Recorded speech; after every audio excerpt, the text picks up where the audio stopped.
Alright, you guys set again? Ready? Roll camera, please. Speaking. And action, guys. Lisey's story is an adaptation of the book by Stephen King. In it, Julianne Moore plays Lisey, a widow mourning for her husband Scott, played by Clive Owen. We sensed it would be a really interesting project when Pablo Larraín called up and said he wanted to do something with puppets. So our ideas became all about expressing the emotional subtleties within Lisey. And we realized that the marionette strings could be as important as the characters themselves. They became our way of showing Lisey's internal struggle. Once we had boarded this sequence, it was time to design the puppets. How can we make them true to the aesthetics of the classic marionette, which typically has exaggerated features? And how can we make them beautiful and haunting at the same time? We consulted with traditional puppet makers constructing tests in wood and clay to get a sense of scale and texture. And after discovering that carved puppets would be too heavy for our performers, we brought the process into CG so we could eventually 3D print the pieces.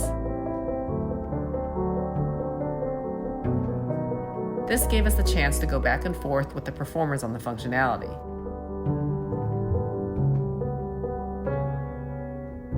Plus, we could tweak the details that would make Lisey and Scott ring true. One thing that we decided from the very beginning was doing this as a live film puppet performance. The emotions between Lisey and Scott needed to be grounded in the real physics and dynamics between live puppeteers. One of my favorite parts was the rehearsals and seeing how the marionettes came to life in the hands of the performers. Now, it wasn't easy, as our strings are much longer than normal ones, but the real feeling of weight and tension with puppets was what we were after.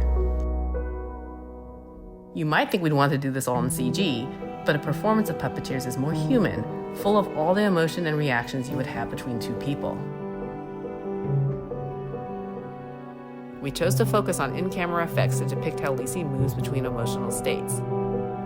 Now, you can't predict what happens when you pull a puppet through the water, and you don't know exactly what's going to happen when you shoot 1,000 pages flying through the air, but that's sort of why you do it. In the end, the blend between traditional cinematic effects, along with the most modern ones, became the magic of the piece. The strings finally lead us to the hand that's in control of the narrative this whole time, but nothing is explained. And that's the beauty of designing with metaphors. It lets the mysteries and the mood of the show take center stage.